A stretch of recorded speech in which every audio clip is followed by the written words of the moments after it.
चतुर बकरा. एक दिवस एक भुकेला लांडगा खाण्याच्या शोधार्थ इकडे तिकडे जंगलात भटकत होता. एका खडकाळ जमिनीजवळ त्याने हिरवागार गवताचा भाग पाहिला. त्या हिरव्या गवताच्या तुकड्यावर एक मोठा जाडजूड बकरा गवत खात होता. हळूच तो बकऱ्याच्या दिशेने पुढे सरकला. बकरा सावध होता. त्याने लांडग्याकडे पाहिलं.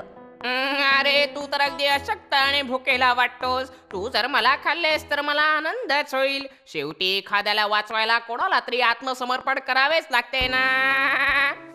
हे ऐकून लांडग्याला खूपच आश्चर्य वाटलं. अरे तू तर खूप दयाळू आहेस. पण तू मला खाणार कसं? मी तर खूप मोठा आहे. तू असं कर, तू इथेच आपले तोंड उघडून उभा राहा. मी त्या टेकडीवर चढतो आणि धावत सरळ तुझ्या तोंडात येऊन शिरतो. मग तू मला पूर्णपणे गिळून टाक, चालेल? मूर्ख लांडग्याने बकऱ्याचं म्हणणं मान्य केलं. तो तिथेच तोंड उघडून उभा राहिला. चतुर बकरा टेकडीवर चढला आणि तिथून तो लांडग्याच्या दिशेने जोरात धावू लागला.